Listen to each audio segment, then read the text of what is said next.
Séance que table ronde. Oui, François. Bonjour, j'ai une question.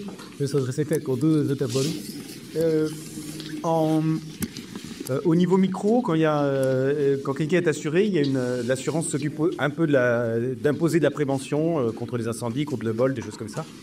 Est-ce qu'il y a une chance quelconque qu'au niveau des réassureurs ou des superviseurs de la finance, il y ait une envie de faire de la prévention de changement climatique ou de choses comme ça, plutôt que juste de se retirer et de désassurer? Bonjour, d'abord, ma réponse c'est non.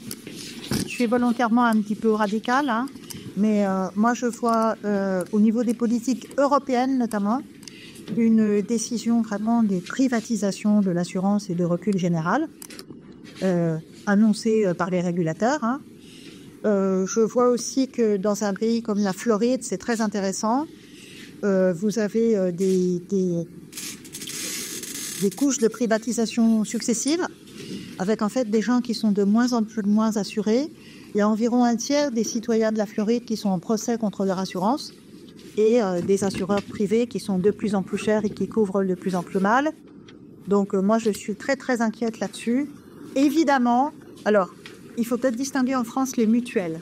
Je disais à une de vos collègues là, en France, il y a des organismes mutualistes, éventuellement un peu plus régionaux, un peu plus provinciaux. À partir du moment où les assurés sont actionnaires dans le système mutualiste, ils ont un pouvoir de décision.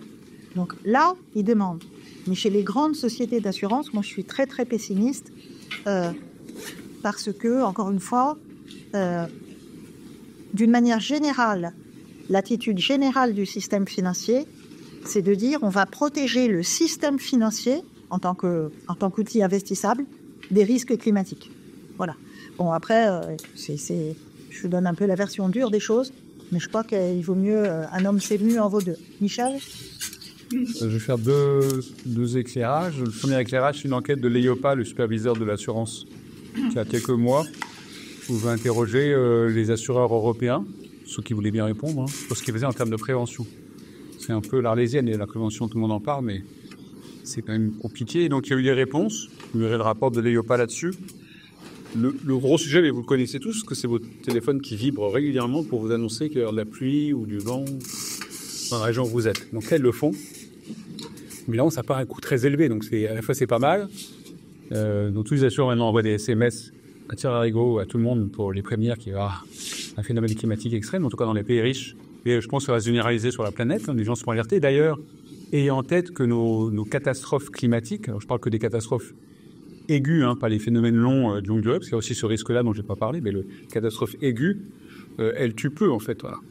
Par rapport à des séismes qui sont les autres catastrophes naturelles, qui, elles, tuent des dizaines de milliers de personnes. Catastrophes climatiques, ça tue des dizaines de personnes. Voilà. Donc, on parle vraiment que de bien. On essaie de protéger par des systèmes de prévention, pour l'instant, qui sont pas coûteux du tout, comme les SMS. Et dès qu'on veut passer à un autre système, alors, et en France, que la principale risque, pour l'instant, bon, certains pensent qu'il n'est même pas assurable parce qu'il est trop certain qu'il y ait les fameuses évolutions de nos bâtiments, le retrait gonflement d'argile, qui touche pour l'instant 1 million de bâtiments et qui va être potentiellement touché de 10 millions. Donc les gens considèrent que c'est moins d'assurance, qu'on a quasiment une certitude maintenant, quand on est dans une zone exposée, que le bâtiment va bouger. Donc c'est plus un sujet assurantiel, puisqu'il n'y a pas d'aléa. Mais la prévention, ça pourrait être de l'ordre de 10 000 euros pour une maison, alors que la partie réparation, là, on est plutôt sur 100 000 euros. Donc on est dans des chiffres qui posent problème en termes de montant. Le deuxième élément de réponse, c'est le mismatch qui existe entre un investissement dans la prévention. Donc investir dans les SMS, ça coûte pas très cher. Mais investir pour préparer une maison qui va bouger, c'est quand même plus coûteux. Et la durée du contrat. Donc on a des contrats qui sont à 1 an. Donc c'est pas possible, voire même totalement impossible. Donc on a perdu le sens de la longue durée dans la relation assurantielle. Plein de raisons dont on pourrait débattre, c'est assez nous. Mais on est dans une relation vraiment de très court terme. La réalité, c'est que vous restez chez votre assureur. Mais si vous allez chez votre assureur et qu'il fait l'investissement de 10 000 euros, qu'est-ce qui va faire que vous ne partiez pas chez un autre assureur? Parce que lui, il vous fera 50 euros de moins pour la prime annuelle qui n'est pas du montant de 10 000 euros du tout. Donc on a un sujet assez lourd pour l'instant et personne n'a de réponse. Voilà, c'est très très compliqué. Donc on va aller sans doute vers la prévention beaucoup plus réglementaire. En fait, il faut que le pouvoir politique prenne ces mesures réglementaires qui sont difficiles à écouter par la population. Personne ne doit entendre parler de ça. Donc il y a un refus assez général de prendre en considération ce risque. C'est sûr que dans certains pays, ça va être plus aigu. Là, en Amérique, par exemple, vous êtes en Californie, près d'une forêt, le sujet devient aigu parce que vous n'aurez plus accès à l'assurance du tout. Ce ne sera même plus une question de prix, ce sera plus une question de prévention. Le troisième élément de réponse, ceux qui font de la prévention, c'est un peu les particuliers parce qu'on vous a incité sur un autre risque que vous connaissez bien, qui sont les fameux le sport 3 points. On ne vous a pas donné le choix, ce n'est pas une porte 3 points, de toute façon vous n'êtes plus assuré. La question ne se pose pas, on vous impose à 3 points pour un des risques qui était le risque historique, qui était le vol. On aurait pu avoir la même chose sur l'incendie, mais pas trop. Les inondations, il n'y a pas eu trop de choses pour les détails. Mais sur la partie climatique, pour l'instant, il n'y a quasiment rien du tout. Je vois pas pour l'instant. Sachez même que c'est plutôt le contraire. Dans les compagnies d'assurance qui ont proposé de faire des diagnostics de risque climatique à leurs clients, il y a un refus c'est assez normal d'ailleurs quand on y réfléchit. Il y a un refus des clients de se faire diagnostiquer parce que vous êtes stigmatisé. Tout le monde a un peu peur de ça, la stigmatisation. C'est pas simple d'admettre que vous êtes dans une zone exposée. Parce que les conséquences, encore une fois, c'est le principal actif des Français, voire de la plupart des habitants de l'OCDE, c'est leur bien immobilier. Donc si on vous dit que votre baraque, au lieu de valoir 300 000 euros, elle vaut plus que 200 000 euros, évidemment, ça pose problème. Et politiquement, ça pose un grave... Moi, je reviens là-dessus, c'est l'acceptabilité sociale, elle va être difficile. Pour l'instant, on se prend des chocs, ça coûte, on a un système qui est assez sécurisé. De là à imposer la prévention, je crains que il se passe un certain temps, même si dans le domaine de l'entreprise, pour le coup, alors là, je suis quasiment certain que dans l'entreprise, ça ne va pas rigoler. Et les assureurs, qui sont très très durs avec leurs clients, vont imposer des mesures assez draconiennes en termes de prévention, changement des locaux, adaptation, monter le compteur électrique. Enfin, on peut prendre un paquet de mesures dans une entreprise pour être moins risqué, que ça coûte moins cher que ce que ça coûte. Ça coûte quand même très cher aux entreprises. Par contre, ce qui va disparaître, je n'ai pas eu le temps de le dire, mais c'est ce qu'on appelle l'assurance perte d'exploitation. Il y a 2 chocs qu'on a économiques. Il y a le capital qui est détruit. Les 80 000 voitures en Espagne qui ont été détruites. Et puis après, le fait que l'entreprise s'arrête. Moi, j'ai une grosse crainte, je n'ai pas mis dans les transparents, mais j'ai une grosse crainte, c'est que l'assurance perte d'exploitation disparaisse. L'assureur va considérer que c'est trop aléatoire parce que, en fait, parfois, de plus en plus, vous avez un arrêt de l'exploitation d'entreprise alors qu'elle n'a pas été touchée physiquement par le changement climatique. C'est qu'il y a tellement d'interconnexions, c'est tellement systémique ces sujets-là, il y a tellement de ce qu'on appelle des polycrises maintenant chez les économistes, que ça peut s'arrêter parce que vous n'avez plus de courant, vous n'avez plus d'Internet, vous n'avez plus de fournisseurs, vous n'avez plus de collaborateurs qui puissent venir. Enfin, il peut se passer plein de choses. Votre entreprise s'arrête à cause d'un événement climatique sans que vous soyez vraiment impacté physiquement. Et ça, pour les assureurs, en fait, ils considèrent que c'est plus assurable. Et donc, même en faisant la prévention, c'est devient difficile. La prévention, elle concerne le risque physique quand il se produit, mais pas quand il n'y a plus de courant parce que la centrale électrique s'est arrêtée à 15 km. Voilà, ça, c'est pas... L'assureur, il considère que ça devient immodélisable. Donc, le sujet de la prévention, il est important. Et dernier point, je dirais, c'est que la prévention, elle peut être individuelle. Il faudrait surtout qu'elle soit collective. Il y a un rôle essentiel des collectivités locales de mettre en place des actions de prévention, notamment sur les inondations, pas que, mais beaucoup les inondations, voire dans d'autres systèmes, que ce ne sera pas l'individu dans son logement, dans ses habitudes, dans ses pratiques qui pourra se prévenir. Il faudra que collectivement, il y ait des efforts qui soient faits. Et là, on revient sur ce qu'on évoquait tout à l'heure, les finances publiques. Vous connaissez le débat qu'on a sur nos finances publiques en France, et c'est vrai un peu partout dans le monde. Comment vous trouvez les moyens pour faire des investissements quand même très compliqués de prévention qui ne vont pas de soi. Donc le débat va monter, je pense. Voilà. Pour l'instant, dans les travaux du FMI sur la prévention, 95% du financement de la prévention, c'est du public. Voilà, c'est pas le privé. C'est vraiment les États, les collectivités locales qui agissent pour essayer de se préparer à tel ou tel phénomène. Chose qu'on fait depuis assez longtemps en France, notre pays, sur la prévention des inondations liées au FLOB. Je veux dire, ça date pas du XVIIe siècle. On a commencé depuis très très longtemps. Donc, on fait des choses depuis longtemps pour s'y préparer. Mais seulement des investissements nouveaux, des moyens nouveaux. Il faut associer encore de l'individuel et du collectif. C'est quand même très très compliqué. Et on part de très très loin. Malheureusement, enfin, je reviens sur mes assureurs. Ils sont un peu... c'est un peu comme à l'opéra, quoi. Bon, sur la scène, ils disent prévention, mais derrière, qu'est-ce qu'on fait ? Pour l'instant, ce que vous avez, si vous aimez ça, c'est recevoir des SMS. C'est sympa, c'est des démos de téléphone. On est tous contents. Je vais ajouter un mot, c'est en amont de la question de la prévention. C'est simplement sur la question de l'estimation des dégâts, dont a parlé d'ailleurs un tout petit peu Mireille aussi, et Michel. Donc il y a un réassureur, Swiss Re, qui a publié un rapport en 2021 qui s'appelle Non-action is not an option. Le pas agir n'est pas une option. Où, pour la première fois à ma connaissance, alors, il y avait déjà eu quelque chose par Munich Re 20 ans plus tôt, et pour la première fois récemment, on a un gros réassureur qui a pignon sur rue, Swiss Re, qui publie des chiffres sur son estimation des dégâts climatiques induits par le réchauffement, et les chiffres sont apocalyptiques. Donc c'est de l'ordre de entre 20 et 30% pour la planète en 2050. Voilà, à la fin du siècle, en 2050. Donc ça vaut la peine parce que c'est intéressant, c'est pas des chercheurs. Si on déduit qu'il faut faire d'appellation du développement climatique dans l'ensemble, et pas le dégât sur le dos. Non, ouais, non, dis pas ça. Mais c'était une sonnette d'alarme tirée par un gros réassureur, à l'ensemble à mon avis, du groupe des réassureurs, qui a bien entendu le message et qui, un an après, a commencé à se retirer de la réassurance des risques climatiques et des risques climatiques extrêmes. De Renaud Bléter. Je suis économiste à l'université Paris-Cité, au LADIS. Bon, alors, j'ai un peu de mal, j'ai très envie d'intervenir, j'ai beaucoup de mal à intervenir, parce que vous avez assimilé les économistes au mainstream, et vous avez passé l'essentiel de votre intervention à critiquer le mainstream. Je ne suis pas d'accord avec vous à 100%, je suis d'accord avec vous à 300%. Le souci, c'est que le titre de la conférence, c'était « Financer la transition climatique ». Et donc, ma question qui me vient immédiatement à l'esprit, que j'avais en entrant dans la salle, c'est est-ce qu'aujourd'hui, on a une identification, pas seulement des obstacles qui entravent le financement de la transition climatique, mais est-ce qu'on a aussi des moyens qui sont certainement pas ceux que vous avez décrits, ils sont des moyens autres. Est-ce qu'il existe ou non dans la pratique, institutionnalisés, réglementés, mis en œuvre par un certain nombre d'acteurs, des moyens qui sont des moyens émergents, certes, mais qui préfigurent une possibilité de financement. Alors, je ne suis pas dit, mais je suis un économiste institutionnaliste, en fait, très influencé par la pensée de Keynes et de Minsky, spécialisé dans la finance.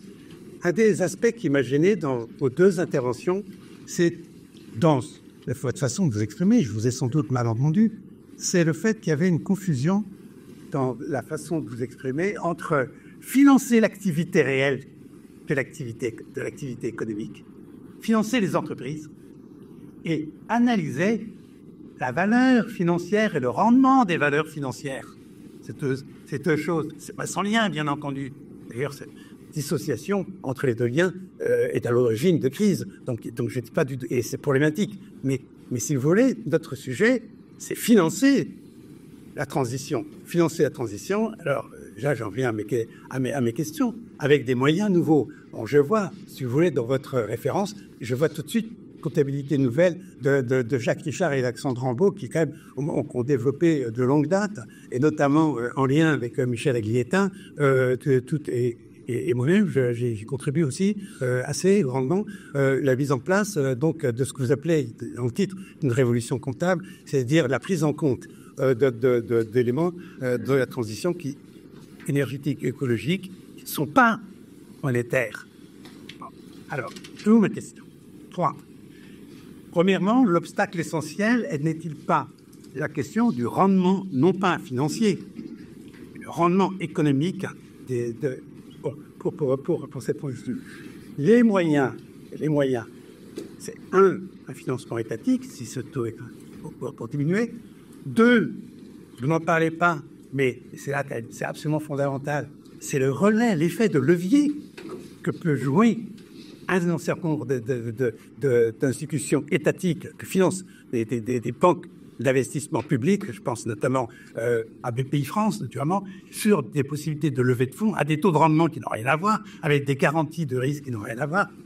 Troisième mode de financement, la réglementation. Alors, effectivement, il y a un gros débat aujourd'hui, depuis maintenant quelques mois en réalité, sur la réglementation mise en place par l'Europe, mais vous avez quand même tout, on se rappelle le CDR, c'est-à-dire corporate, la comptabilité, si vous voulez, les obligations de comptabilité non financières imposées aux entreprises.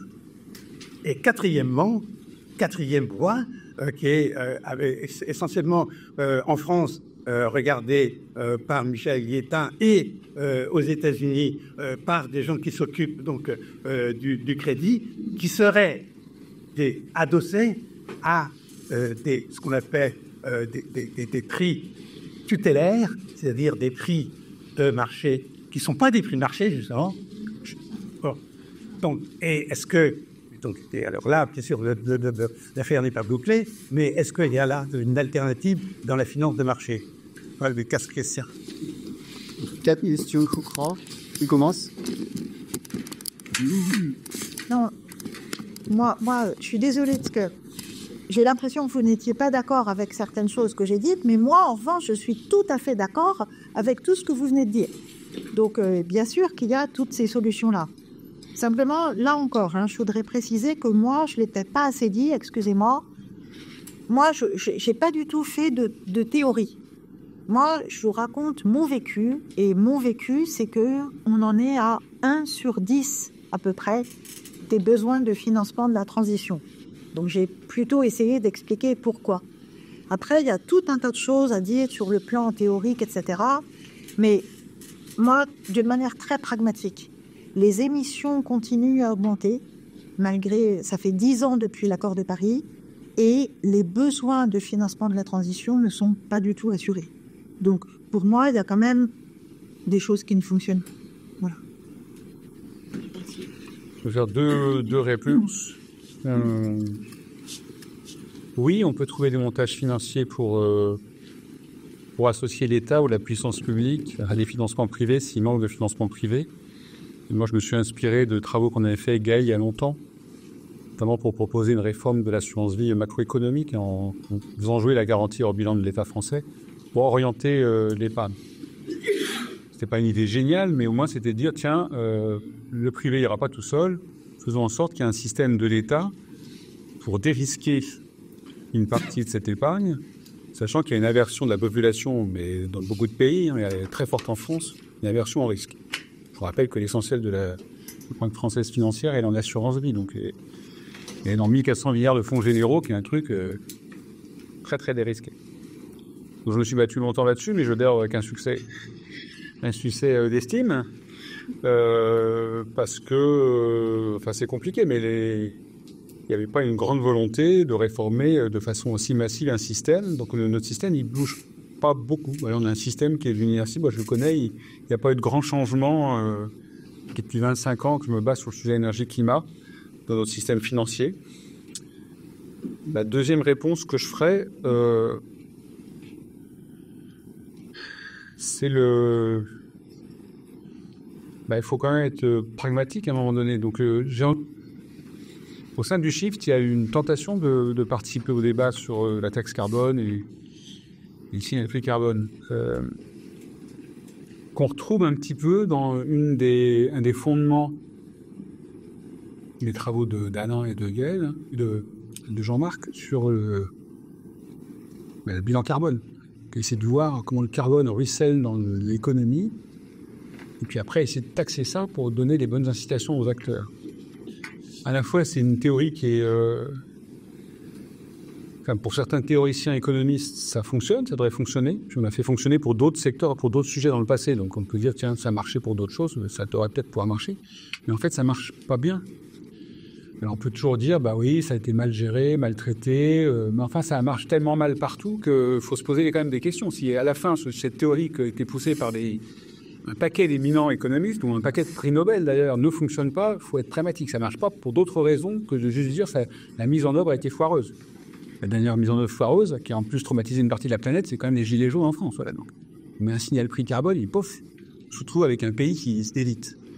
Mais quand vous regardez la presse financière, c'est cité à l'encan maintenant, parce que tout le monde parle de ça. Mais c'est pas le seul pays qui est tenté. Il y a d'autres pays qui ont tenté. Moi, je vous dirais toute ma vie, l'Angleterre qui commence à envoyer un signal prix carbone, puis au bout d'un an, elle s'arrête, puis après elle dit on va suspendre, on va voir. Je pense que ça n'a pas jamais repris depuis des années et des années. Ils avaient fait commencer une petite marche. Or, le signal prix carbone, je vous rappelle, c'est faire progresser un prix du carbone. Donc on commence doucement, parce que ça va être beaucoup plus dur après. Donc pour l'instant, même quand on commence doucement, ça commence à couiner. Donc il y a quelque chose qui marche pas du tout, je vais être très violent, qui marche pas du tout dans le raisonnement des économistes quand ils nous parlent depuis 25 ans ce truc-là. Moi, ça me marque parce que je le vois partout dans les rapports du GIEC et autres. Il y avait ce discours-là, vous mettez un prix du carbone et on va y arriver. Ouais, donc moi, je constate juste, on est en vote 2025, je suis un peu comme Mireille, ça ne cesse d'augmenter. Quand on a des signaux, je reviens sur mon propos, un effondrement de la demande avec la Covid ou un effondrement de l'offre en Europe avec la crise ukrainienne, qu'est-ce qu'on fait? On fait rien. C'est-à-dire qu'au lieu de dire, tiens, on commence à avoir un signal, un petit début de signal, on fait rien. On met juste 35 milliards sur la table en France. Je pense qu'au total, l'Europe a mis 400 milliards pour protéger les citoyens, pour pas que le prix de l'énergie monte. Donc, il y a une disconnexion totale entre le politique et l'économique sur ce sujet-là. Moi, je pense que, de mon point de vue, les économistes sont totalement hors sol. Enfin, je suis désolé, c'est pas du tout un point de vue personnel, c'est juste ce que je vois, moi, dans la pratique que j'ai depuis 25 ans sur le sujet. Je suis engagé depuis 25 ans sur le sujet politique de la décarbonation. Ça fait 25 ans que j'entends les économistes nous raconter qu'avec un signal prix carbone, on va y arriver. Ça fait un bon bout de temps que je suis quand même très dubitatif. J'avais pas anticipé les gilets jaunes, mais moi, j'avais fait une étude, on avait fait à un moment donné, on avait fait un projet qui était d'ailleurs inspiré aussi par Gaël. On voulait faire l'évolution du risque énergie-climat par les pays. Il y a un projet qui s'appelle Riskergie, fait Gaël. Ça a eu après une structure qui s'appelle BioRating. Vous regardez les différents pays, vous regardez le sujet énergie-climat. Ce qui m'a beaucoup marqué dans cette étude, c'est que j'ai regardé ce que le FMI racontait là-dessus. Pas trop sur la partie climat, mais sur la partie énergie. Et pas trop sur la partie taxe, mais la partie subvention. Les subventions à l'énergie sont massives dans un paquet de pays. Et quand vous touchez à ça, vous avez le printemps arabe. Vous avez le feu dans la pampa dans un paquet de pays. C'est la révolution. Je m'étais dit, c'est quand même bizarre. Les économistes nous disent qu'il faut toucher ce truc-là. Mais en fait, dès qu'on y touche, il y a 25 000 morts, une grève générale au Brésil. Enfin, c'est un peu toujours comme ça. Donc, quand je dis que l'énergie est invisibilisée par les économistes, évidemment, c'est violent ce que je vous dis. Ne prenez pas mal, s'il y a des économistes dans la salle, je veux pas. Mais je le vois tous les jours. Je lis des papiers d'économie tous les jours. Et donc, le nombre de papiers où on parle d'énergie est faible, comme disait Larry. Et en plus, généralement, 90% des papiers vous parlent du prix de l'énergie. Ils ne vont pas vous parler des émeutes à cause de l'énergie ou quoi que ce soit. Ils vous parlent du prix d'énergie. Généralement, on peut échanger des carottes avec des choux et du pétrole, avec du charbon, et tout se passe bien. Ouais, donc c'est mon vécu, c'est juste ce que je voulais rendre. Après, sur le financement, encore une fois, on peut faire des efforts. Les États peuvent intervenir. Ça va être assez intéressant de voir comment ils vont financer des grands projets. Enfin, en France, il y aura un projet de financement du nucléaire. Comment ça va se passer? Est-ce que ça sera de l'argent public? Est-ce qu'on va mobiliser massivement le livret A? Est-ce qu'on va mettre à contribution de l'assurance vie? Est-ce qu'on va faire des bons spéciaux pour ça? Ça va coûter des dizaines de milliards, voire des très très grosses sommes. Mais c'est qu'une partie du sujet dans la décarbonation et la transition, le nucléaire. C'est pas et ça ne concerne que la France, donc ça ne résout pas du tout le problème à l'échelle de la planète. Donc à l'échelle de la planète, comment on fait pour financer l'éolien, le photovoltaïque, les ENR? Comment on fait pour, j'en ai pas parlé tout à l'heure, mais comment on fait pour financer l'adaptation? L'adaptation, ça va coûter quand même très très très très cher. Enfin, les chiffres qui commencent à sortir sont très très élevés. Je pense que ça sera beaucoup de l'argent public. Donc on revient sur votre question, comment la puissance publique met en place les bons outils? Moi, ce qui m'attriste, c'est qu'au l'instant, vous avez peut-être vu le plan national d'adaptation au dérèglement climatique, là, les 3%, il n'y avait pas un mot sur le financement. Il n'y a pas un mot. C'est parce que les caisses sont vides. Voilà. Donc, pour l'instant, on fait l'impasse sur le sujet. Je suis exprès de ne pas employer le mot taxe carbone parce que j'ai employé, justement, il y a deux cris du carbone. Il y a la taxe carbone qui relève de la politique incitative et je vous suis complètement dans votre raisonnement. Mais il y a j'ai employé le terme de prix tutélaire du carbone qui est développé par Alain Quinet à l'INSEE, repris par un certain nombre d'économistes aux États-Unis pour montrer comment on peut obtenir des garanties bancaires sur des prêts qui seraient fondés sur un prix tutélaire. Je ne vais pas entrer dans... Donc, j'ai fait exprès de ne pas prendre l'exemple que vous prenez, qui s'inscrit dans l'économie de marché. Et je vous ai posé une question hors économie de marché. Il y a des grandes infrastructures électriques, parce qu'on est en train d'électrifier beaucoup de pays. Ça sera de l'intervention publique de toute façon. Donc, on va vers des mécanismes où on essaiera peut-être de faire venir la finance privée, mais il faudra vraiment que les États interviennent, parce qu'on est sur des financements à 50 ans. Je ne sais pas ce que les gars en pensent, qu'on est sur des financements très très lourds, très très très longs. C'est pas les financements de marché classiques qui vont faire ça. Donc, il faut bien trouver les bons mécanismes. Je suis d'accord avec vous. J'espère qu'il y a des gens qui réfléchissent à trouver les bons montages pour inciter une partie de l'épargne privée, l'État prenant une partie du risque, à aller vers ces projets qui sont quand même des projets de très très longue durée, assez inhabituels. Il faut changer beaucoup de choses. Enfin, j'ai compris, on va changer beaucoup de choses. Peut-être un Gaël aussi de questions. Oui, Gaël, c'est pas du tout. Si je suis plus question Olivier. Plein de choses. Et après, une fois que j'ai la parole, est-ce que je peux en profiter pour répondre un tout petit peu à l'exposé de Mireille? J'ai 2-3 choses à dire qui ne sont pas du tout des corrections, des échos. Ça va, ça voilà. Alors, je suis entièrement d'accord sur le fait que, par exemple, l'usage de la garantie publique, ça, c'est un bon moyen de débloquer un certain nombre de financements. Pour ceux qui ne le savent pas, c'est ce qui a été utilisé massivement en 2008 pour sauver nos banques, à la fin de l'année 2008, avec la création de la Société de financement de l'économie française, la SFEF, qui s'est créée en 3 jours, et qui a permis de prêter beaucoup d'argent à nos banques avec la garantie publique. Et comme l'a rappelé Michel, la garantie publique ne pèse pas dans la dette publique. Elle est hors bilan de la dette publique. Alors, il y a un débat depuis des années sur l'usage de la garantie publique parce que nos amis, collègues et fonctionnaires de la Bercy nous disent oui, mais en fait, la garantie publique, c'est quasiment de la dette. Parce qu'ils pensent qu'elle va fatalement être appelée un jour ou l'autre. Le jour où la garantie est appelée, ça devient vraiment de la dette. Oui. Et donc là, il y a un jeu là-dessus. Donc, bien sûr, tout à fait d'accord, on devrait la mobiliser beaucoup plus. Dans la panoplie des outils que vous avez mentionnés, j'ajouterais aussi la question de la redéfinition de Bâle III et donc du cadre macro-prudentiel des banques, pour ceux qui connaissent. Donc ça aussi, c'est sur la table depuis bien longtemps, plus d'une quinzaine d'années maintenant, qui serait d'écrire un Bâle IV vert avec, disons, des exigences en capital, les capital requirements, plus faibles lorsque le crédit est vert et plus exigeantes, plus lourdes, plus sévères lorsque le crédit est brun. Bon.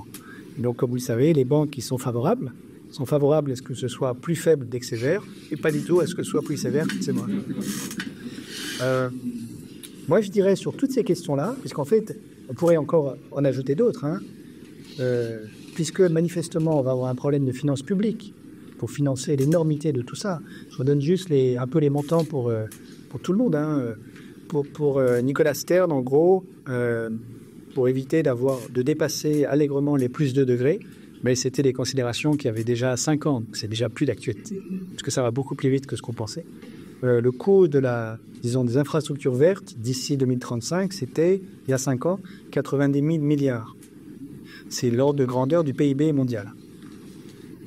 On pourra mettre de la garantie publique, je ne suis pas sûr que ça suffise pour financer 90 000 milliards au niveau mondial. Oui, c'est des sommes colossales. Et pour donner d'autres sources de chiffres, l'Institut Rousseau a publié l'an dernier un rapport sur la décarbonation de l'Union européenne, ça s'appelle Road to Net Zero, qui propose un scénario de décarbonation nette d'ici 2050, qui chiffre le coût de la décarbonation, le coût net, à 2,3% du PIB de l'Union européenne tous les ans. Tous les ans, d'ici 2050. Là aussi, je veux dire, on a besoin de, je crois, réfléchir vraiment out of the box pour réussir à financer ça. Et donc, si on réfléchit un tout petit peu out of the box, comme dirait l'autre, bon, il y a l'annulation des dettes publiques au bilan de la BCE, vous connaissez ça sûrement. Il y a tout simplement l'usage de la BCE, le quantitative easing qu'on a fait pour sauver les banques. Pourquoi ne pas le faire pour sauver la planète? Le quantitative easing vert. Bon. Il y a aussi un certain nombre d'entre nous se sont prononcés en faveur de cette option-là, proposer que la BCE finance sous la forme de création monétaire qui ne soit pas de la dette. Bon. Voilà, on peut en reparler si vous voulez. Tout ça est...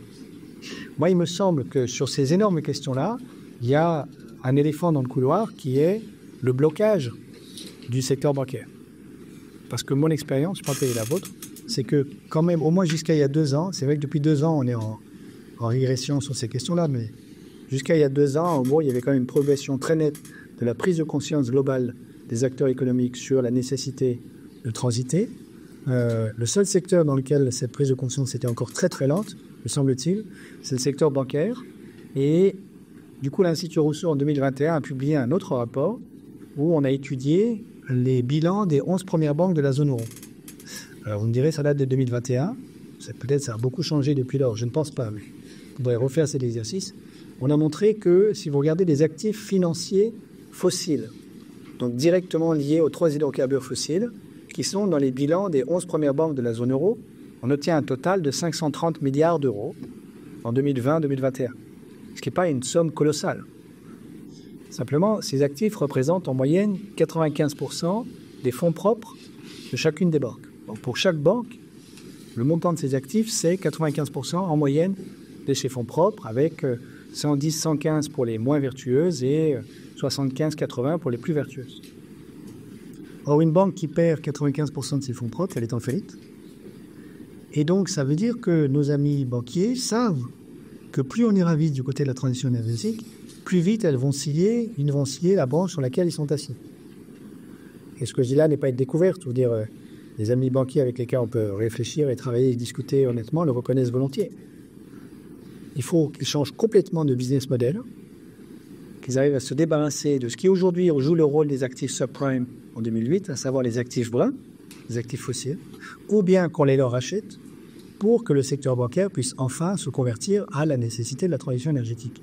Sans quoi, il flingue son propre business model à la mesure du financement de la transition.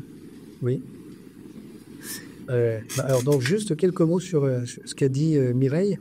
À propos de... Je reviens sur le lien économie-finance, parce qu'on est allé très vite dans la réponse. Il y a quelques autres aspects. Si vous voulez, vous pouvez penser du côté des économistes à une équation que les économistes appellent l'équation de Ramsey, qui est due à un jeune mathématicien, Ramsey au début du XXe siècle, qui fait le lien entre le taux d'escompte, dont parlait Mireille, qui est une variable centrale pour la finance, qui dit en gros le coût du temps, la valeur d'un euro dans 10 ans par rapport à un euro aujourd'hui. Donc le taux qui permet de calculer cette conversion-là s'appelle le taux d'escompte. Et donc Ramsey développe au début du XXe siècle une équation qui fait toujours autorité parmi nous, économistes, qui lie ce taux-là avec 3 variables. La première, c'est la préférence pour le temps. Alors ça, beaucoup d'économistes aujourd'hui s'accordent pour dire que ça devrait être 0. Il n'y a pas de raison que la jeune génération vale plus que l'ancienne et réciproquement. Et puis ensuite, le taux de croissance réel de l'économie, ça c'est un truc d'économistes. Donc le taux de croissance du PIB, disons, réel. Et puis l'aversion au risque, qui est une mesure de l'incapacité ou la non-désirabilité du risque pris par les acteurs économiques. Vous avez des travaux de mathématiciens, en fait Jean-François Mertens, en théorie des jeux, pour montrer qu'en fait l'aversion au risque devrait disparaître de cette équation. Il ne reste que le taux de croissance réelle de l'économie, qui va être proche de 0 dans les années qui viennent. Donc en fait, le taux d'escompte devrait être proche de 0. Alors il n'est pas du tout proche de 0, comme l'a rappelé Mireille, plus proche de 10%, voire plus. Mais ça, cette petite théorie-là fait un lien entre une variable centrale des financiers et la variable centrale pour les macroéconomistes, qui serait par exemple le taux de croissance de l'économie réelle. Tout simplement, elle n'est pas du tout prise en compte par des personnes qui seraient capables de réfléchir dans les deux domaines en même temps. Là, c'est un premier point. Deuxième point, c'est il y a quand même des points d'entrée aujourd'hui de la finance du côté des macroéconomistes dont ceux-ci devraient absolument en tenir compte. Par exemple, le fait qu'on ait fait une réforme en 2005 très très profonde de la comptabilité internationale et des normes de comptabilité en particulier européennes, mais aussi américaines. Donc les normes IAS pour ceux qui connaissent. À l'issue de cette réforme comptable, nous avons décidé que pour les entreprises qui sont cotées en bourse, la valeur de leurs actifs au bilan de ces entreprises est la valeur qui est attribuée à ces actifs par les marchés financiers. Et donc on a fait rentrer dans la comptabilité d'entreprise les fluctuations, les tâches solaires, pour ceux qui connaissent, les bulles spéculatives des marchés financiers. On a fait rentrer quand même dans l'économie des économistes une variable centrale qui vient de la finance. Voilà. Donc aujourd'hui, de mon point de vue, on ne peut plus être économiste et ne pas s'intéresser à la finance. Ça va, ça? Et puis deux derniers points, pardon. Tu as dit, Mireille, les modèles des macroéconomistes ne survivent pas au rétro-test, comme tu as dit, au backtesting, voilà. Ce qui est vrai. La totalité des modèles macroéconomiques conventionnels, standards, vous voyez ce que c'est qu'un rétro-test. Donc, vous les calibrez, par exemple, de 1950 à 1980, et puis vous les faites tourner de 1980 à 2000, et vous comparez ce qu'ils prédisent en ayant été calibrés de 50 à 80 avec ce qui s'est vraiment passé de 80 à 2000. Vous faites comme si vous étiez en 1980, et vous testez ce qu'aurait dit le modèle à cette époque avec les données dont on disposait à l'époque. Ça s'appelle du backtesting. Ça, c'est beaucoup plus sérieux que ce que nous faisons d'ordinaire, qui est simplement de calibrer le modèle de 1950 à aujourd'hui et de dire, regardez comme ça reproduit bien le passé, c'est la preuve qu'il est vrai. Ça ne coûte rien du tout, puisque dès que vous avez un modèle suffisamment compliqué, avec les stats qu'on sait faire aujourd'hui, il n'y a aucun problème pour le calibrer sur les séries temporelles dont on dispose. Donc vous prenez un modèle très très faux, vous prenez une fenêtre temporelle suffisamment longue, vous arrangez pour votre modèle et suffisamment de variables qui soient suffisamment compliquées pour que les statistiques que vous êtes capable de faire, vous calibrent le modèle et il vous reproduit parfaitement le passé. Mais il est complètement ferme. Donc le backtesting, ça c'est une autre affaire. S'il est complètement faux, vous le verrez parce que de 1980 à 2000, il vous prédira n'importe quoi. Donc les modèles macro standards ne survivent pas à 2 ans de backtesting. Donc 1980 ça va, 1980 ça commence à être faux, 1982 c'est très faux. Il y a une exception qui est les modèles sur lesquels on a travaillé, j'ai travaillé avec d'autres, et j'ai un doctorant qui a fait un très beau papier, Florent Maquisal, que je vous recommande, qui a fait du backtesting sur cette famille de modèles, des versions ultra simples, et c'est compliqué de faire du backtesting, qui a montré que des modèles qui sont construits sur les systèmes dynamiques non linéaires, stop-flow cohérent, stop-flow consistent en anglais, survivent beaucoup mieux que tout ce qui existe aujourd'hui dans la littérature en termes de backtesting. Donc je vous recommande cette approche.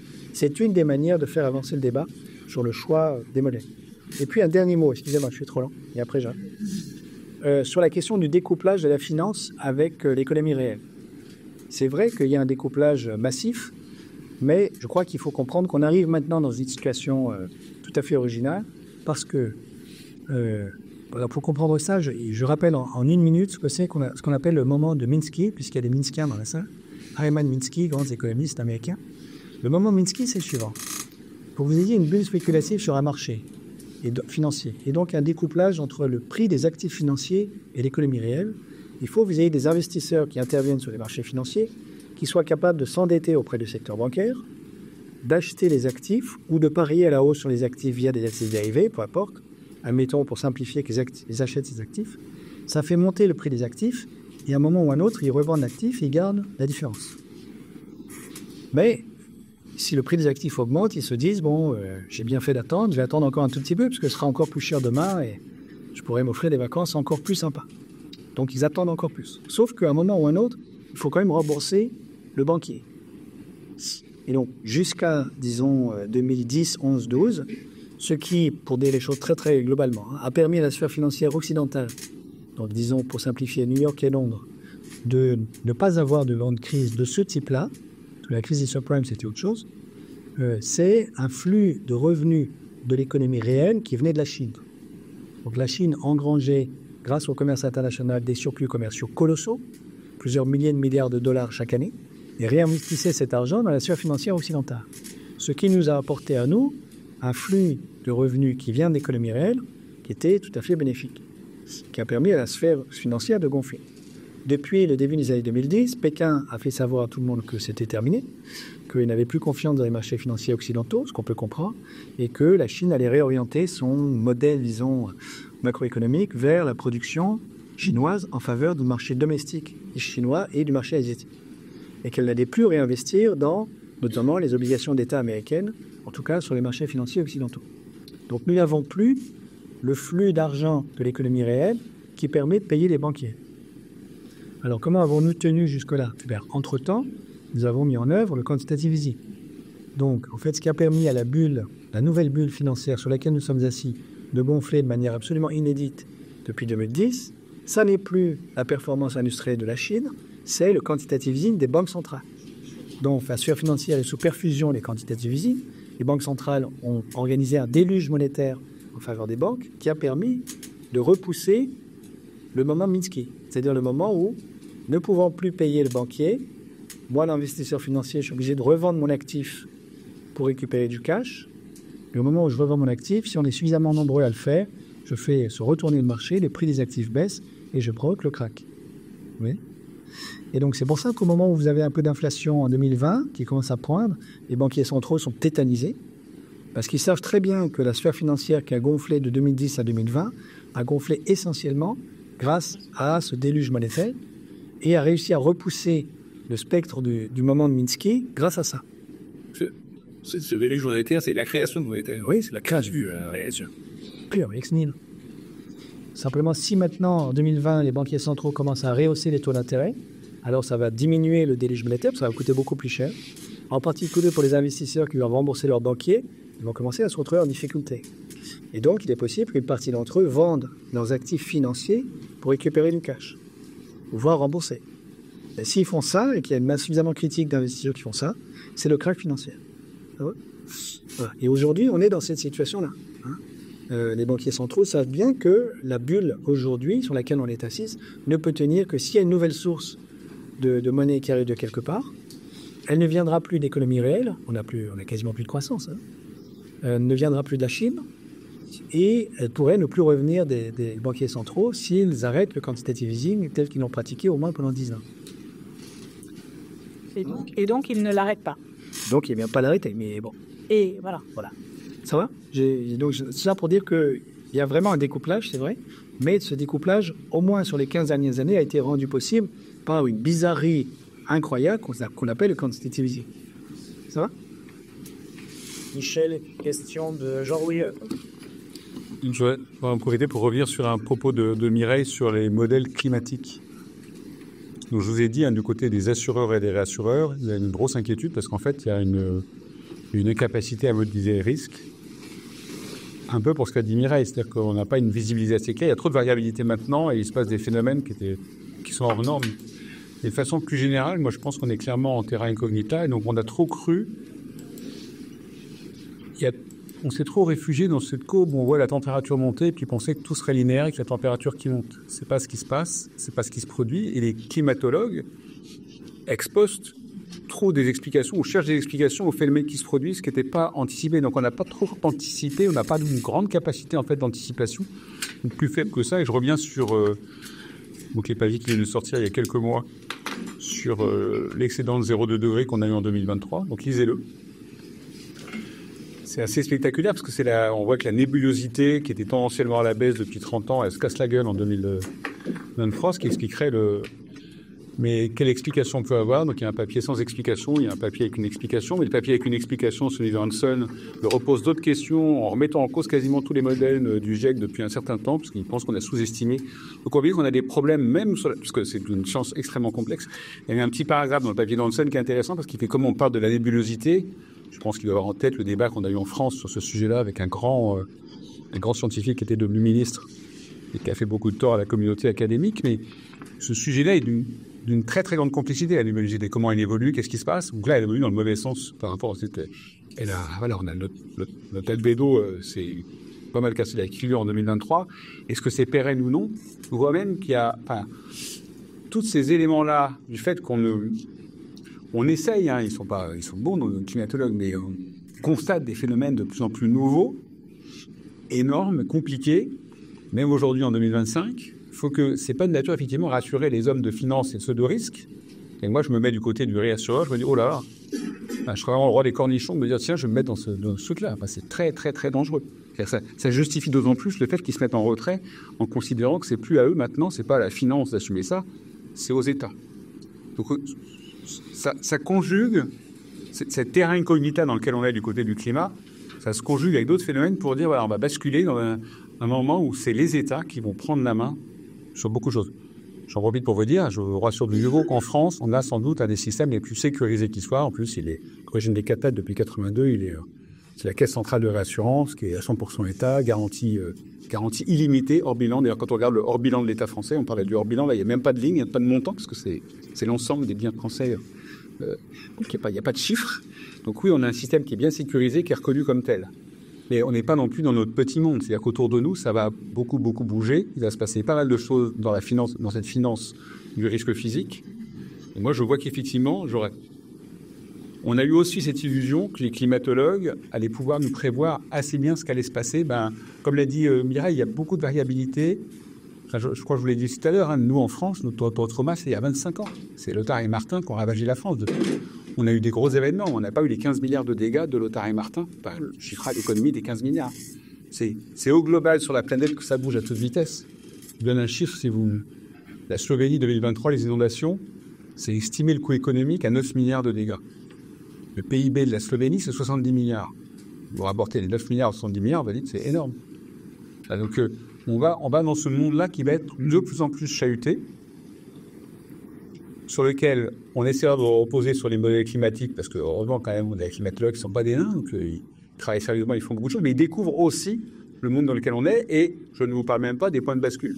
Donc on a tous en tête qu'il y aura des points de bascule, mais qu'est-ce qui se passe si on atteint les points de bascule? Évidemment, c'est encore plus terrain incognita. On est déjà en terrain incognita, mais c'est super incognita là.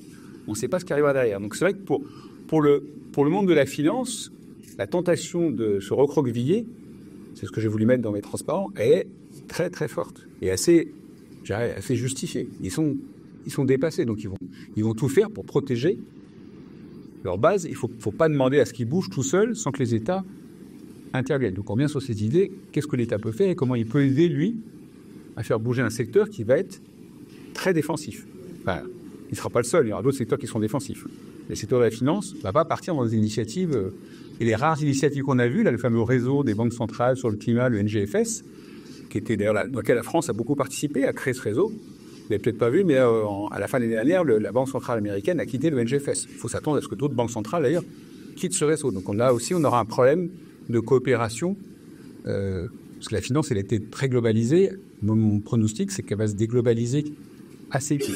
Je vois même pas comment ça sera évitable vu ce qui est en train de se passer. On va remettre des frontières, on va bloquer les virements, on va faire des protections tarifaires ou des protections fiscales ou autres. Et donc, chaque pays va se recroqueviller sur son territoire. Et, je reviens sur mon risque, faire ça, ça veut dire qu'on ne mutualise plus les risques. D'où l'intervention de l'État que j'évoquais.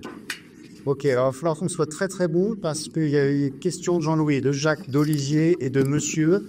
Il va falloir qu'on fasse tenir ça dans quoi, en gros 20 minutes quoi, à peu près. Jean-Louis, Je trouve que tu avais passé tout, c'était un peu technique, mais qui je pense a quand même des séquences importantes sur tous ces calculs de taux d'actualisation à la Nordhaus, repris Bargoyer et tout ça.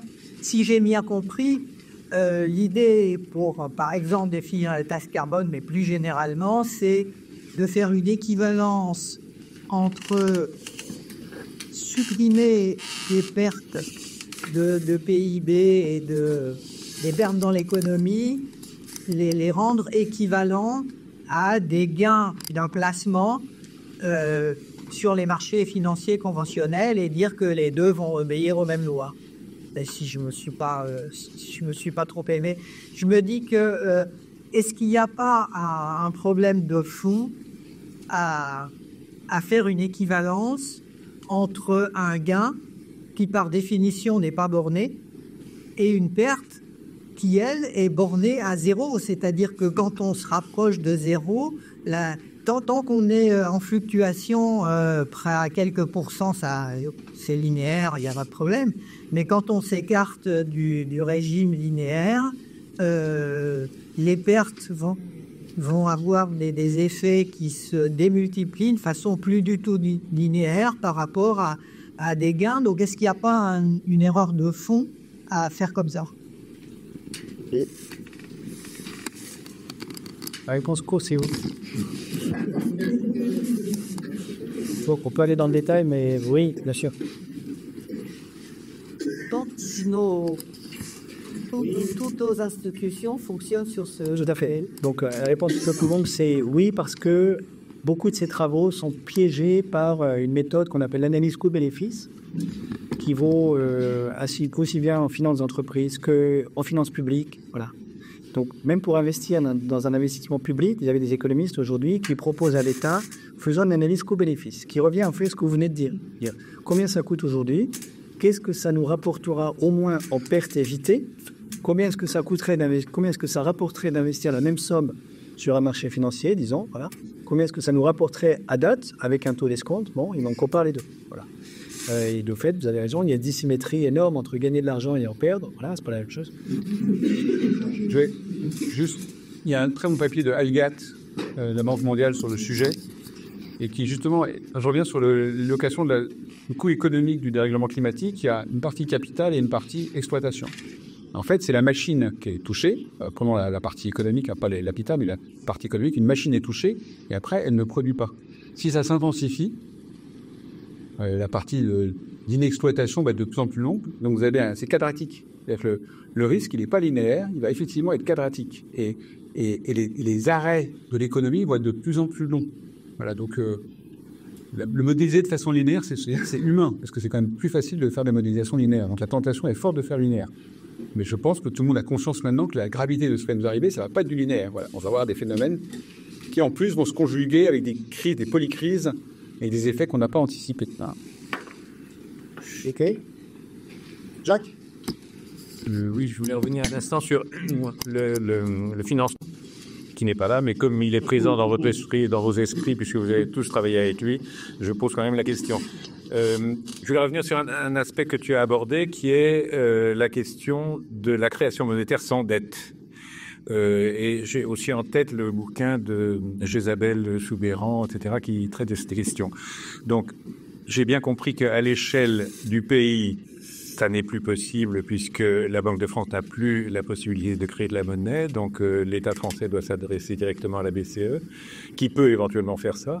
Et donc, ma question, c'est comment vous appréciez la faisabilité de ce genre de choses? C'est-à-dire, est-ce que c'est complètement une hypothèse de modèle, on regarde ce qui se passe si on suppose que ceci se fait, ou alors est-ce que soit à l'échelle européenne, soit ça peut se faire, soit à l'échelle française, il y a des moyens de contourner cette impossibilité de faire de la création monétaire sans dette et donc de financer les choses comme on a fait dans les 30 Glorieuses, un système éducatif, un système de santé, etc., par des fonds publics.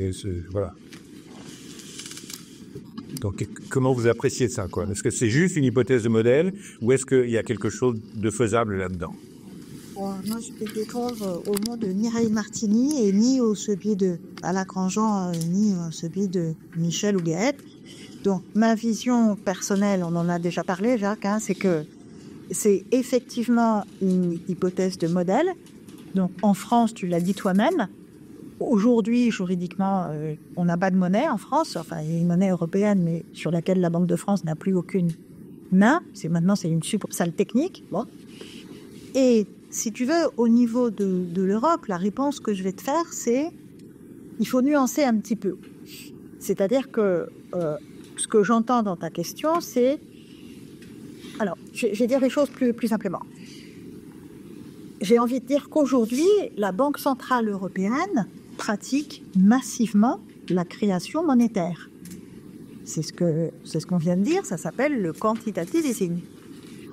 Mais de par les traités européens, le financement monétaire est interdit dans l'Union européenne. Ça veut dire que la BCE n'a pas le droit de faire bénéficier un État de cet argent. Contrairement, je le répète, à ce que l'État français faisait jusqu'en 1973, et avec lequel on a quand même financé tout un tas de choses fort carbonées d'ailleurs, et un tout petit peu de nucléaire, parce que le nucléaire a été quand même financé plus après, autrement. Mais bon. Donc, je reprends ce que je disais. Aujourd'hui, tu as bien une création monétaire massive dans l'Union européenne qui ne peut pas aller vers les États. Or, pour moi, le problème, si tu veux, c'est que les besoins de financement de la transition énergétique, ça, je ne sais pas, pour être très concrète, le financement des besoins d'électrification de réseaux électriques en France, par exemple, le secteur privé ne peut pas le faire dans les conditions actuelles. Il faudrait qu'il soit dérisqué ou qu'il soit accompagné massivement par une BPI, une banque publique. Bon, j'ai travaillé 15 ans à la Caisse des dépôts, je sais un tout petit peu comment ça se passe. Donc, par du financement public. Mais ce financement public, je le répète, aujourd'hui ne peut pas être financé par la Banque centrale parce que c'est interdit dans les traités. Donc c'est pour ça que je te réponds, je ne sais pas si ça répond à ta question, mais en modèle, en théorie, oui, en pratique, non, parce que je dirais pour une décision politique, c'est interdit. Voilà. Alors, ça dépend de ce qu'on appelle contourner, si tu veux. Pour faire une réponse un peu plus précise, je crois que, mais ça Gaël connaît mieux que moi, il n'en parlera plus. Encore une fois, moi je suis une praticienne. Au sein de l'Union européenne, il y a deux visions extrêmement différentes de ce que doit être une monnaie. Il y a la France et les pays d'Europe du Sud qui ont une monnaie dette et qui ne sont pas du tout gênés par des idées de financement monétaire massif, qu'un petit peu d'inflation ne dérange pas, etc. Parce que c'est leur histoire. C'est leur culture, c'est les pays catholiques, etc. Puis il y a un autre pays qui s'appelle l'Allemagne, qui est un pays protestant. J'ai posté sur mon LinkedIn il y a 2 jours un texte de l'économiste Eric Monet qui rappelait à quel point le Jens Wedman, qui était gouverneur de la Banque d'Allemagne, a tout fait et tout écrit, et le discours est cité, pour que la Banque centrale européenne ne prenne pas un rôle actif dans le financement de la transition énergétique. Parce que les Allemands ont une monnaie impôt, c'est pas la même culture. On ne fait pas de dette. Voilà. Donc, je dirais que pour moi, la difficulté est fondamentale, c'est que on essaye dans l'Union européenne aujourd'hui, on a 2 visions complètement différentes de ce que doit être une monnaie, de ce que doit être le financement d'un État. Donc, et que pour moi, on a peut-être fait un effort pour marier tout ça dans l'euro depuis X décennies. Mais je ne suis pas sûre que ça ait marché. Après, chacun... Voilà, ça c'est ma vision personnelle. C'est évidemment une question très politique. Yael, je ne sais pas si tu veux dire autre chose. Non, mais je suis d'accord. Ce que je peux ajouter, c'est 2 points rapidement. Le premier, c'est est-ce qu'il y a déjà eu, dans le passé récent, une banque centrale qui ait émis de la dette, de la monnaie active, la monnaie non dette? La réponse est oui. La Banque centrale d'Australie. l'a fait juste après le crack de 2008, a envoyé un chèque de je ne sais plus combien à chaque ménage australien, qui était de l'argent de la Banque centrale, enfin qui venait de la Banque centrale, c'est pas de la monnaie Banque centrale, et qui n'était pas de la dette. Personne n'a dû rembourser cet argent. Donc, ça s'est déjà fait, voilà. Évidemment, le momentum politique pour ça aujourd'hui est nul, voire négatif, ça c'est sûr. Alors, comment est-ce qu'on contourne? Bon, mais on y a déjà fait allusion.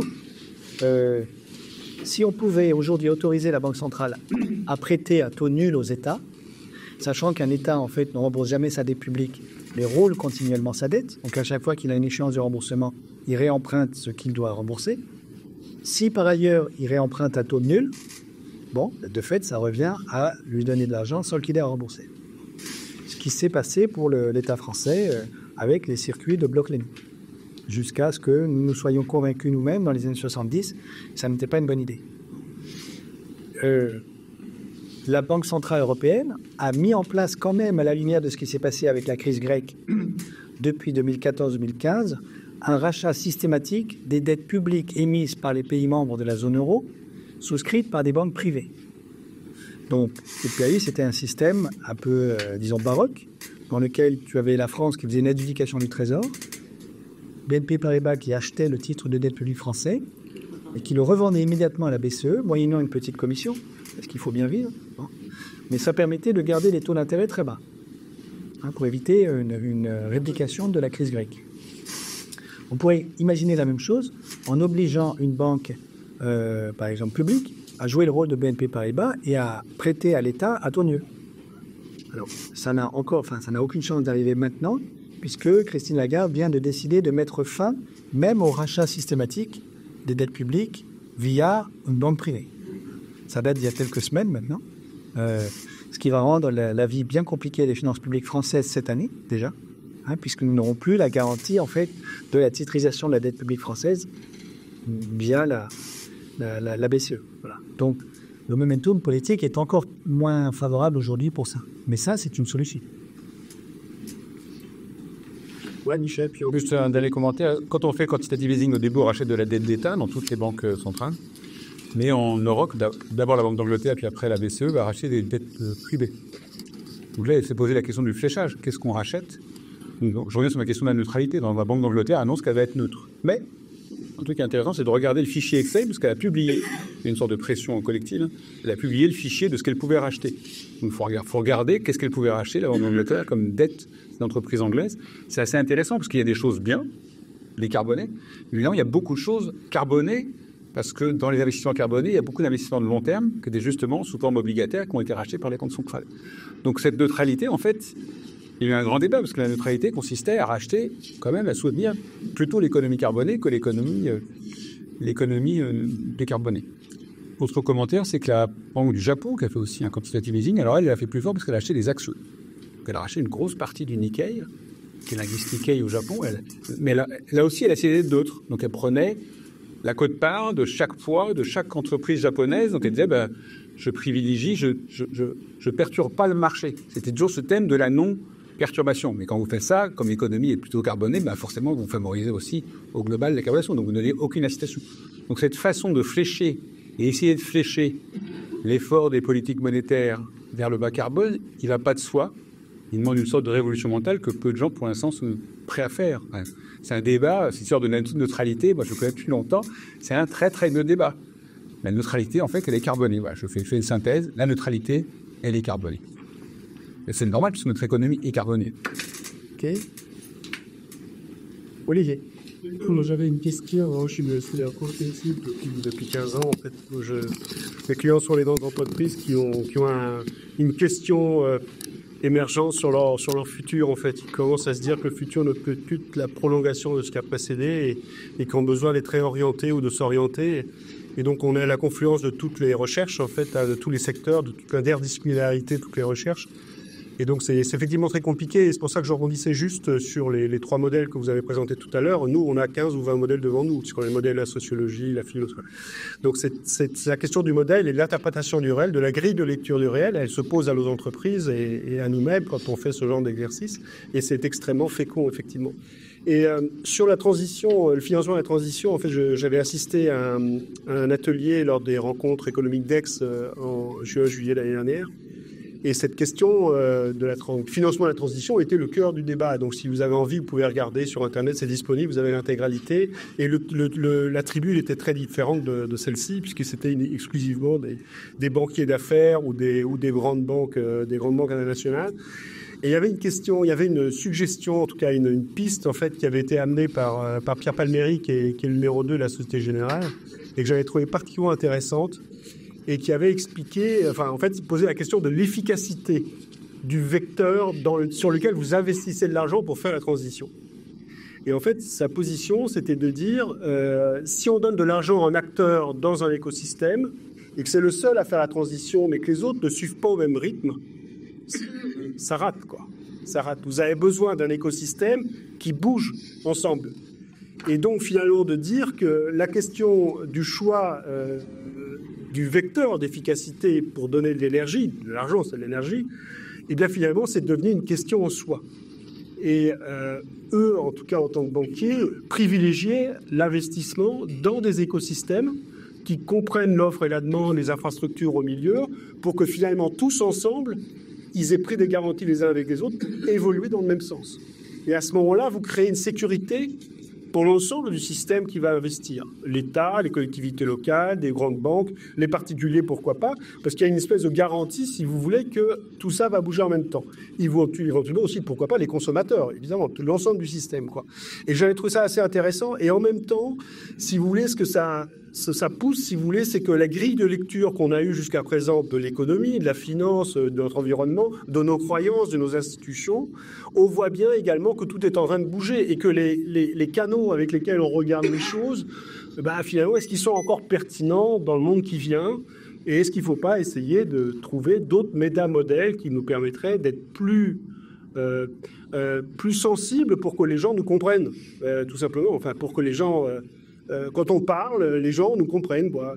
Quand on parle d'énergie, les gens comprennent ce que ça veut dire dans leur quotidien et qu'on n'est plus, si vous voulez, à cette espèce d'autisme complet auquel on fait face. Enfin, autisme, excusez-moi, je ne sais pas le bon terme, mais en tout cas de cette invisibilité. Voilà, mais c'est ma question, c'est une question en vrac que je livre. Est-ce qu'il ne faut pas changer votre modèle de regard des choses? Moi, j'ai envie de faire une toute petite remarque, mais première remarque, ça m'intéresse et je ne connais pas. Donc, je regarderai sur Internet parce que bon. Mais si je perçois bien ce dont vous parlez, j'ai envie de dire que ce que ça m'évoque comme réaction, c'est besoin d'une sorte d'agrégateur pour mettre de la cohérence, pour insuffler un mouvement d'ensemble, pour que tout le monde parle le même langage, etc. Pour moi, une des questions essentielles qui se pose aujourd'hui, c'est de savoir qui doit jouer ce rôle d'agrégateur. Surtout pas qui peut. Parce que qui peut, je le sais, c'est la finance, effectivement. Donc, ça ne m'étonne pas du tout que ce genre de discours vienne de la finance. Mais la question, c'est qui doit. Et j'ai envie de dire que moi, dans ma conception des choses, c'est personnel et c'est politique. C'est l'État. C'est-à-dire que c'est à l'État d'insuffler une politique publique, démocratique, etc. Et ce qui se passe actuellement, c'est qu'on a des États qui sont désargentés, qui sont peut-être aussi dépolitisés, décrédibilisés en politique, il y a une véritable crise de l'État comme agrégateur. Et donc, faut-il autre chose? Oui, mais quoi? Bon, voilà. Je suis en train de lire un livre d'un sociologue allemand qui s'appelle Volker Streeck, que j'aime beaucoup, qui vient d'écrire un livre qui s'appelle « Taking Back Control, States and State Systems After Globalization ». Et il insiste sur le fait que c'est non seulement la question de l'État, mais la question aussi des coordinations entre États.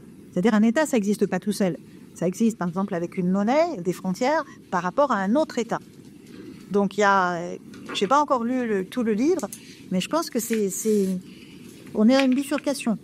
Soit dans 50 ans, il n'y aura plus d'État, et je ne sais pas ce qu'il y aura à la place, soit, au contraire, il y aura des États un peu plus costauds que ceux qu'on a maintenant, encore une fois, dans les pays de l'OCDE. Hein, voilà.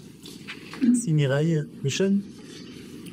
Je vais juste prendre un exemple compliqué qui est un énorme enjeu pour les pays d'Europe et notamment la France, qui est la rénovation des logements. Comment faire de l'efficacité énergétique? Quelle est la part du financement? Quand vous discutez ce sujet-là, la dimension financière en tant que telle, faire un prêt à taux zéro, tatati tatata, c'est pas le sujet numéro 1. Le sujet, c'est comment on fait pour inciter la population à faire un projet qu'elle veut pas faire. Voilà. Et donc la réglementation qu'on a utilisée en France, mais d'autres pays réfléchissent de la même façon, c'est de la réglementation. Et c'est intéressant parce qu'on fait une réglementation avec un échéancier. Donc on a fait un peu de la planification, ce qu'on aime bien chez Vitanda. C'est pas nous qui l'avons proposé, mais là, il y a une sorte de plan en disant, voilà, il y a une échéance 2025, il y a une échéance 2027. En 2025, si vous n'avez pas fait des travaux immobiliers, vous ne pouvez plus louer votre logement. Et donc, c'est un grand débat. Quel impact ça va avoir? Qu'est-ce que ça va dire? Qu'est-ce que ça va faire? Comment les gens vont réagir? Est-ce que les passoires thermiques vont être relégués dans un autre secteur? Est-ce que les travaux seront faits? C'est un peu tôt pour juger de tout ça. Ce qu'on sait, c'est que ça a un effet sur le marché pour l'instant. C'est qu'effectivement, le fait de ne plus pouvoir louer, ça a perturbé le marché et ça a incité pas mal d'acteurs à mettre sur le chantier. Mais ça n'a pas fait que ça. Ça a eu d'autres effets. Et malheureusement, comme ça se conjugue avec une crise générale du logement au même moment, ça devient très très compliqué de faire la part des choses entre les évolutions du marché, donc des tensions très très fortes sur le marché, à la fois à l'acquisition et à la location, et ce sujet énergétique. Donc la science économique, elle est compliquée. Sur ce sujet-là, je pense qu'il y a plein de gens qui réfléchissent et d'acteurs qui se sont mis en branle. Alain aussi a beaucoup participé à ça, parce qu'il y a aussi, c'est quoi le diagnostic, c'est quoi la mesure, est-ce qu'on veut juste changer les fenêtres, ou est-ce qu'on va faire un vrai diagnostic de performance du logement avant de faire des travaux qui peuvent être coûteux, ça peut être 40 000 € quand même pour refaire un logement, c'est pas rien. C'est quoi le gain, tout ça? Puis on tombe toujours sur le sujet, quand même, on avait bien vu avec Alain quand on avait fait un projet ensemble, c'est que vous pouvez pas faire un modèle de projection pour revenir à la finance en disant, voilà comment va évoluer le prix du gaz dans les 25 ans qui viennent. Les gens ont compris que c'était un peu volatile, ces choses-là. C'est quoi le prix du gaz? Que peut se passer tout et n'importe quoi. Voire le prix du pétrole. Donc, tous les prix de l'énergie en général, c'est très, très compliqué. Donc, basé sur une rationalité financière pure, ce sujet, on voit bien que ça ne va pas très, très loin. Donc, on a réglementé. Donc, ça a été dur, ça a pas mal renaclé. Mais vous savez qu'on a réglementé aussi sur un autre sujet de la transition qui est très compliqué, qui est le parc automobile. Ce sera quand même quelques dizaines de voitures dont on voudrait qu'elles soient décarbonées. On voit bien que c'est compliqué, que les acteurs eux-mêmes se positionnent, qu'on est en train de faire marche arrière, à un certain point de vue, en Europe, c'est assez fort en ce moment. Donc, je pense qu'on va freiner pas mal les choses, notamment supprimer un paquet d'incitations qui disaient que financièrement, ça passait. Dès que vous retirez l'incitation, ça passe beaucoup moins. Donc, les ventes. Donc, oui, ces sujets-là, en termes de politique publique, c'est d'une très grande complexité. Et les acteurs financiers, ils ont tendance à dire, moi, je fais mon prêt à taux zéro, très bien. Enfin, crée-moi un prêt à taux zéro, je le ferai. Ne me demandez pas plus que ça, parce que c'est pas... Ils n'ont pas tort, c'est pas mon métier. Je suis pas là pour faire un diagnostic de performance énergétique des logements. D'ailleurs, c'est un vrai sujet. Comment on fait pour, sur des dizaines de millions de logements, avoir cette politique publique d'accompagnement, à la fois des locataires et des propriétaires, mais aussi de l'ensemble des entreprises qu'il faut mettre en œuvre. On revient sur ce sujet massif. Comment on fait pour faire un écosystème pour accompagner des centaines de milliers de rénovations chaque année? C'est juste pour vous dire que la dimension financière, elle est importante, mais parfois, il faut bien l'intégrer dans une politique qui est beaucoup plus complexe sur certains sujets que ce qu'on pense. Et sur la partie automobile, c'est pas fini. Vous avez vu que le débat, il est qu'au tout début. Après, en plus, on a des myriades de voitures chinoises qui sont à nos portes. La Chine qui essaie de nous ouvrir parce qu'elle-même a développé une politique massive de décarbonation de ces voitures, pas du tout pour le climat, et pour s'affranchir du pétrole, parce que par ailleurs, c'est le plus gros consommateur de pétrole. Donc, on a une Chine qui elle-même produit énormément de véhicules électriques en train de nous envahir. Donc, nos constructeurs sont il y a un désarroi général. C'est des sujets... le sujet climat, il s'intègre dans un sujet beaucoup plus complexe de souveraineté nationale, voire internationale, qui fait que parfois, il est pris en otage. On fait plus rien. Moi, je suis content sur la partie financement j'étais content sur la partie financement de la rénovation. Et vous avez vu, dans le dernier budget, là aussi, il y a eu des coupes sombres. Donc, qu'est-ce qui va se passer en 2025 ? Personne trop le sait. Voilà, donc, il suffirait que le prix du gaz se casse la gueule de nouveau. Ça va être compliqué de convaincre des dizaines de milliers de Français de faire un acte aussi désagréable que de faire des travaux de rénovation énergétique. Ça fait pas... Enfin, je pense... Ça ne va pas arriver à table le soir, vous discutez pas de la rénovation de vos cons aussi par un truc, voilà. Mais c'est ça, mais imaginaire, il faut des... Ouais, faut pas... On est malheureusement loin. Donc moi je pense que sur la réglementation, c'est un sujet important. Il faut que le règlement soit bien fait, qu'il soit porté, qu'il soit assumé, qu'on essaie d'avoir un consensus. Et la difficulté qu'on va avoir, c'est d'avoir un consensus politique pour pas qu'il y ait une cacophonie sur ces sujets-là. Dernière question de l'après-midi, elle est à vous, monsieur. Oui, bon, Bernard Cornu, polytechnicien qui a fait beaucoup de stop. là, on est tous d'accord que plus l'énergie est chère, toute taxe comprise, plus l'investissement est rentable et donc plus la transition va vite. Or, j'ai rappelé tout à l'heure que dans le monde, pour les carburants, c'est une forme d'énergie très utile, ça va de 2 centimes, 2 cents à 2 dollars le litre. Et quand il y a une différence au-delà d'une frontière, quand c'est 10%, il y a du détour, les gens qui ont envie, ils vont à Luxembourg pour acheter leur essence. Mais quand c'est de 1 à 50, comme ça a été en Irak et la Turquie en 2005, vous pouvez demander au Monde, ils n'ont pas voulu le publier, mais ils le savent, on a le trafic et la contrebande. Quand on a la contrebande de drogue, la contrebande d'armes, la contrebande de femmes, la contrebande de travailleurs, etc. Et la corruption jusqu'au niveau de l'État. Et on a la guerre, on a le terrorisme. Quand c'est de 1,6 comme les pays du Sahel, où c'est 1,10, 1,15 le litre, et en euros, hein, et en Algérie, au Soudan et en Libye, c'est 17 centimes, donc de 1 à 6. On a aussi la contrebande, et quand on a la contrebande, il suffit d'aller aux frontières, vous voyez, avec les bidons, les enfants, vous avez le contrôle des enfants, vous allez après les contrebandes d'armes, de drogue, d'armes, et on a ce qu'on appelle le terrorisme, qui est que le résultat de la contrebande de carburant, qui est la plus facile parce que tout véhicule est un client. Hein. Alors quand vous vendez des cigarettes comme ici, partout, il faut d'abord savoir que les gens fument. Donc c'est ce truc fondamental que moi je connais bien parce que j'ai parcouru le monde entier, j'ai vu ce qui passe aux frontières et que j'ai fait bien l'histoire d'énergie et de l'économie d'énergie. J'ai été 31 ans à l'ADEME et 16 ans à l'étranger. Hein. Donc c'est un truc qui est complètement ignoré, la contrebande. Bon, je vous dis, c'est pas la religion, c'est pas l'islam qui fait le terrorisme par exemple au Sahel. J'ai vu une journaliste qui est une amie de mon fils, elle a été avec une photographe à voir le chef de Boko Haram au Nigeria, ceux qui ont pris 300 filles et tout ça. Le gars, il était saoul, elle a demandé en mariage. Alors, pour continuer l'histoire, parce qu'elle l'a raconté elle-même, hein, elles se sont regardées, les deux filles, elles ont dit, attends, il y a des traditions chez nous, il faut chaque coiffeur, on achète des robes. Donc, elles sont vite parties, elles sont jamais revenues, évidemment. Mais le gars de chez Haram, il était saoul, donc il n'y avait rien de religieux. Il faut savoir que la contrebande, c'est le début de la mafia, c'est le début de... Donc, si on n'a pas des taxes carbone à l'échelle du monde, on aura des différences, donc on aura la guerre. Donc, le choix, c'est soit on a la catastrophe du climat, soit on a des guerres, tout le temps, si on n'a pas une coordination, une convergence des prix des carburants. Donc en fait, ma question, c'est pourquoi les dirigeants ils posent pas cette question. Ça ne peut marcher que si la taxe est globale dans le monde entier sur les énergies. D'accord ? Et il faudra des convergences. Ça ne se fera pas en un an. Mais il faut dire qu'il faut une convergence des prix de l'énergie, notamment des carburants, à l'échelle mondiale. Sinon, rien ne marche. On aura le terrorisme, la guerre, et aux États-Unis. Donc, une des questions deuxième, c'est comment convaincre les Américains. Il faut leur dire que quand vous aurez des trains, des TGV en Amérique, au lieu d'avoir des avions et des grosses bagnoles, ça sera bien, vous vivrez aussi bien qu'en Europe. Voilà. Qui veut répondre ? Moi, je parle plutôt thématique de la géopolitique. Les géopolitique et l'énergie, c'est évidemment un sujet fondamental et les disparités de pays que vous évoquez, elles sont assez connues. Je reviens sur ce que je disais tout à l'heure sur les subventions à l'énergie. C'est un phénomène social vital. Et quand vous touchez à ça, ça donne lieu à des événements socio-économiques très spectaculaires souvent. Comme vous regardez l'histoire sur mon père, et c'est bien étudié. En tout cas, sur cette partie-là, c'est bien étudié par les instances internationales qui regardent les pays et qui voient les difficultés qu'on peut avoir à toucher au prix d'énergie.